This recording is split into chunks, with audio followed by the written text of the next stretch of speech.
All right.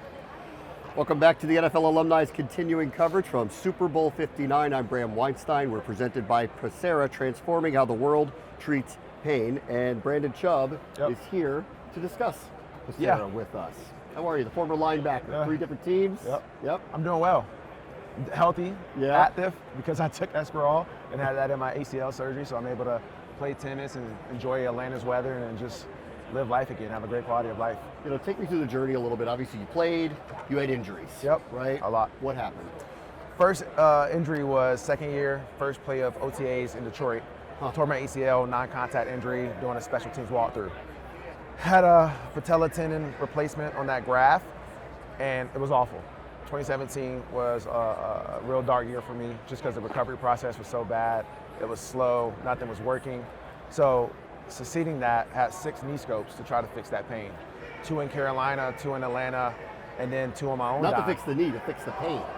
Yeah, because we were thinking the knee was fine. We were thinking the ACL was done right. So now we had to fix the pain and get scar tissue or find loose bodies.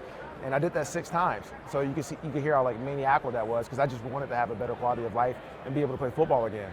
And then 2022, 2 years post-retirement, I found a doctor who just said, hey, you need a new ACL. And thankfully in my recovery process, post-op, she used Esperol, the nerve block.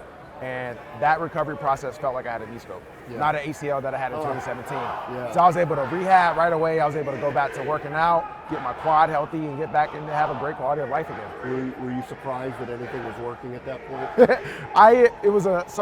doctor was in Fairfax, Virginia. I live in Atlanta.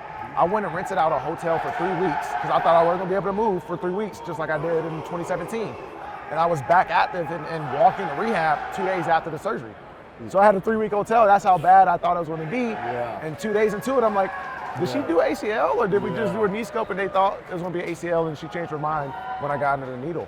And so, it was a huge surprise. Yeah, I mean, injuries are part of it. Everyone knows that. Pain management, I don't think a lot of people talk about, not just at the time when you're trying to recover from it, but the long-term effects of it. And it sounds like yours was pretty extended.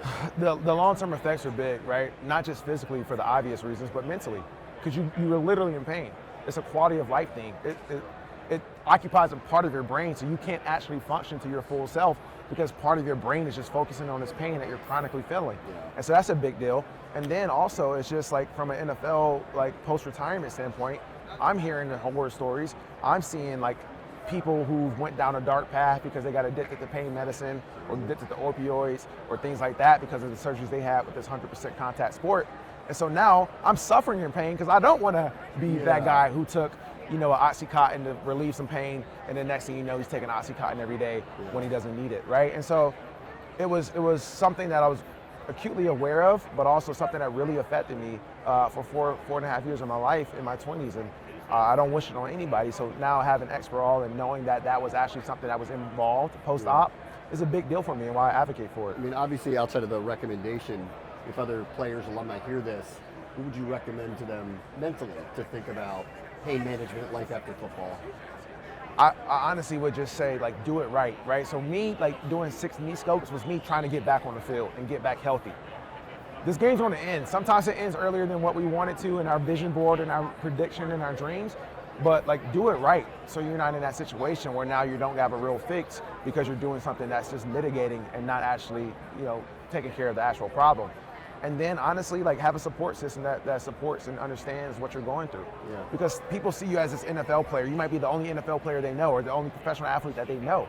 So all their chips are on you. All their social capital and all their like cachet is on the back of you being their friend or their cousin or their family member. So having those real conversations to have support that says, hey, this game might end tomorrow, and you might not have those free tickets anymore. You might not be able to say your cousin plays for the Giants at work. You might not have that cachet, but that's my problem, and I want you to understand, like, this is what I need from you, and support me in this journey, because that's part of it, right? Like you want to stop playing, or you think it might be the end, but then you're afraid that your fucking family's going to be like, dang, like you're not cool anymore. Your friends are going to be like, all right, well, it's great knowing you, or the contacts that thought you were cool because you're an NFL player or professional athlete, like, might go away.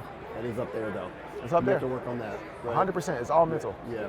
But you've stayed connected to football. I mean, even through this whole journey, here we are, Super Bowl week. obviously football still matters to you. Yeah? It's important, and my full-time job is with the NFL Players Association. Yeah. So it allows me to still be in the locker rooms and the facilities, talking to the guys. You know, I would have been in year 9 if I still was playing in my NFL career. So you can imagine a lot of my teammates are still playing, right? Like I last played in Carolina, they still got Shat Thompson, right? They still got a lot of those guys that I was on the field with, and then all other teams and across the league. So being close to the game is fun, man. It's a game that changed my life. It's a game that was a part of my life for 20 years. Like, it's hard to let that go, but I'm glad I'm able to do it in a way that works for me, works for my family, because I don't have to grind it out for 3-4 hours after practice like a coach does, or 3 a.m. coming home like you know, some of these people that are in, like scouts and things like that. But I'm able to still have an impact, still have a testimony to tell guys, hey, this is what I did. I did a lot with a little in my 4 years. I was undrafted.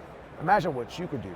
The minimum salary is $7.95 for a rookie. Imagine what you could do with that head start. Even if you only play the league average of 2.5, 3 years, right? You could change your life. You could change the trajectory of the people who count on you and support and depend on you just by using that head start to do X, Y, and Z. But prepare for it now, because the transition is going to be hard for everyone, whether you're AJ Green or AJ whoever, right? Like, no matter how much money you make, you still got to transition from a social identity standpoint, from a career standpoint, also a quality of life standpoint.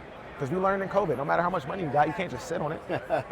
You could be in the nicest house ever. After 2 weeks, that gets old, no matter how much money you got. So, like, making sure guys understand that too, and being around the game from the union side allows me to have that impact on that. So it's a beautiful marriage. Still be at practice, but still also have, you know, impactful conversations that really can change people's lives and the trajectory for the way they think.